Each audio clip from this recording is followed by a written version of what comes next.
Hi everyone, Little D here, checking out my Math Do Now bundle from my Teachers Pay Teachers store. This bundle is aligned to the 3rd grade Common Core standards, making it the perfect resource for your 3rd graders, 4th graders needing review at the beginning of the year or as intervention throughout the year, and also for any 2nd graders ready for a challenge.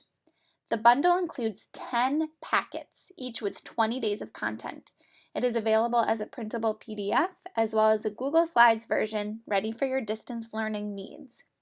The total bundle includes a mixed review, multiplication, division, addition and subtraction, geometry, place value and rounding, fractions, telling time, money, and data and measurement.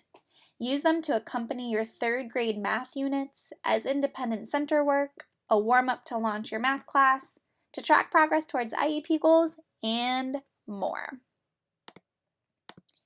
Here's our favorite mixed review packet that takes all the Common Core standards and mixes them up, giving you 20 days of review.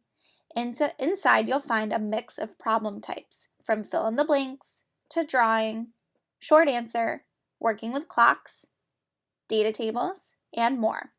At the bottom of each page, you'll find fact power fluency for your multiplication, division, addition, and subtraction practice to keep your students' skills fresh. Just a note, when printing this, make sure you click print to fit, which is right here, so that it looks exactly as it does on the screen when you print it out. Another fun bonus is that every packet comes with an answer key so that all the thinking is done for you. Make sure you head over to my Teachers Pay Teachers store and check out both the PDF only and Google Slides bundles. Also make sure to check out my Google Slides video tutorial on YouTube so you're ready with all my tips and tricks for using this amazing resource. Happy learning!